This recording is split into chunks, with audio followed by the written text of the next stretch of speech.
Hey guys, let's get more news about Warriors, but first don't forget to subscribe to the channel and leave a like. Jonathan Kuminga could be set for stunning reprieve amid Warriors' health concern, with every player fully healthy and available entering the close of the regular season and into the playoffs. Steve Kerr was always going to have to make some tough decisions on the Golden State Warriors rotation. The toughest and harshest of those fell on Jonathan Kuminga, with the talented fourth-year forward having received 3 straight DNPs despite being the third leading scorer on the Warriors over the course of the regular season. It seems like Kerr has made his decision on Kuminga after another DNP in Game 1 against the Houston Rockets, and that the only chance of a return for the 22-year-old would have to come through injury. Well, it's not an injury, but an illness that could give Kuminga a reprieve as Golden State prepare for Game 2 at Toyota Center on Wednesday night. Second-year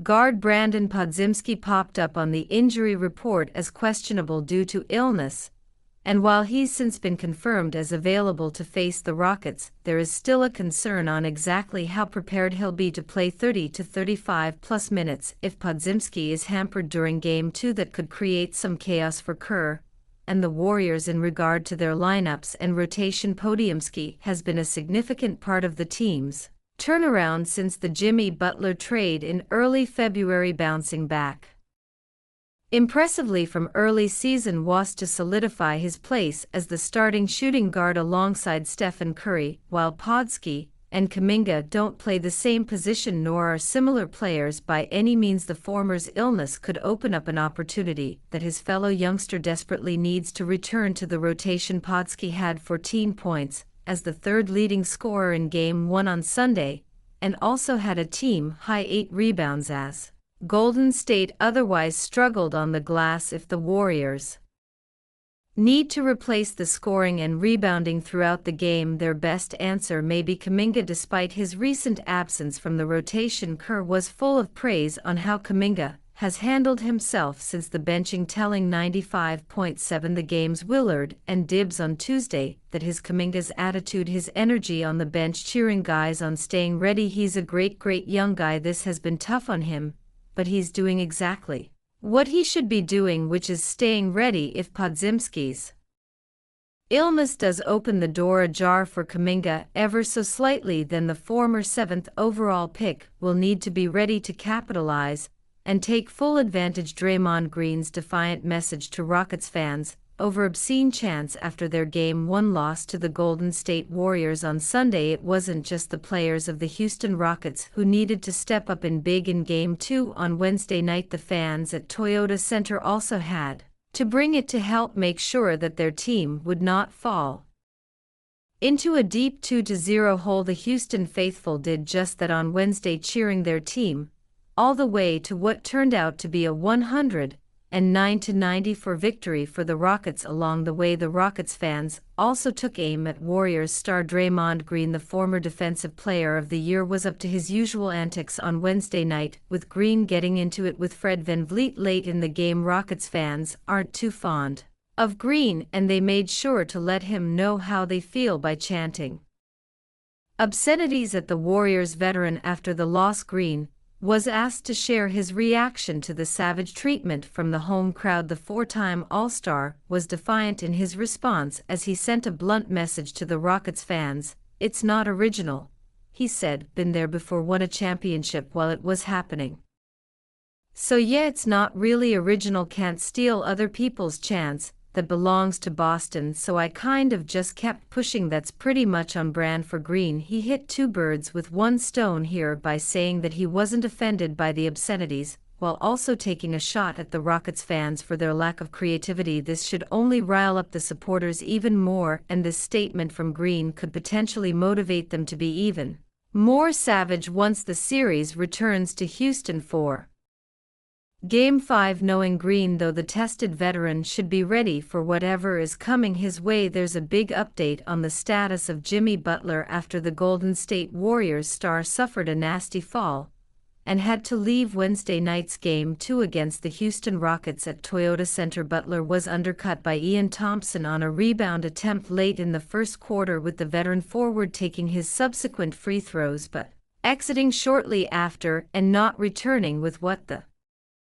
Warriors called a pelvic contusion. In the absence of their second star, Golden State unsurprisingly struggled to generate enough offense, in what resulted as a 109-94 defeat that has the series tied at 1:1 heading back to the Bay. Fortunately for the Warriors, an MRI has cleared Butler of any structural damage. According to ESPN Shams Charania on Thursday, a fracture would have been the worst outcome for the franchise and likely would have seen him out for the remainder of the playoffs. However, the 35-year-old status for Game 3 is still in question, with Charania reporting that Butler's availability for Sunday's matchup at Chase Center is in serious jeopardy. NBA insider Chris Haynes reported that Butler is expected to be officially listed as questionable, having been diagnosed with a deep gut contusion. Clearly, Butler's status will be a huge factor in Golden State's chances of taking a 2-1 lead in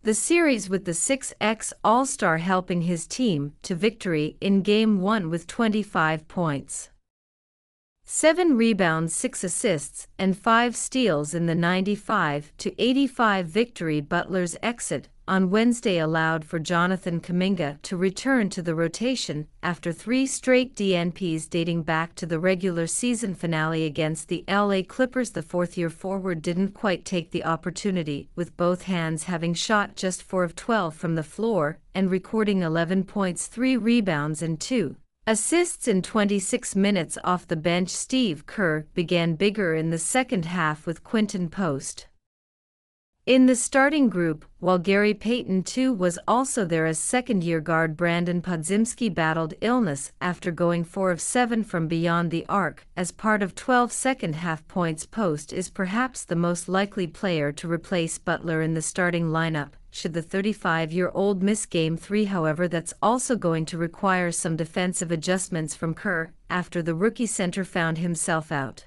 on an island and vulnerable against Rockets guards Jalen Green and Fred VanVleet on multiple occasions. During Wednesday's game prior to the Game 2 loss, Butler had scored 24 points or more in 5 straight games, as playoff Jimmy started to materialize in a way the Warriors had envisioned when they traded for him in early February. Rockets Jalen Green makes honest admission on first taste of playoff basketball. Jalen Green is in the 4th season of his career, and he finally made the playoffs after years of toiling near the bottom of the standings with the Houston Rockets. Green, the second overall pick of the 2021 NBA draft, remains one of the key pieces of this young Rockets team.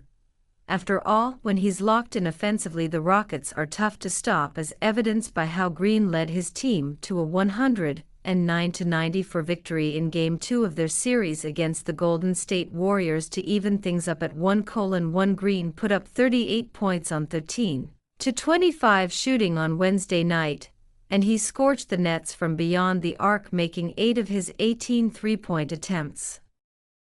This was quite the bounce back from the 23-year-old Rockets guard after he built a house with the bricks he threw up in Game 1 when the Warriors held him down to just 7 points on 3-15 shooting this past Sunday. After the Rockets' Game 2 victory, Green admitted that the moment became too overwhelming for him in his playoff debut. That first game, the lights were bright, the court looked huge. I couldn't really get a chance to settle and my legs were a little shaky. That's part of it, but I feel like I did a good job of answering back, Green said in his post-game presser via NBA TV on X, formerly Twitter. Of course, playoff basketball is different to the kind of basketball that Green has been accustomed to thus far in his career. Every possession matters in the playoffs, especially in a series where the two teams don't have much separating them, and the postseason can definitely expose which player isn't built for the moment. Green, of course, showed in the Rockets Game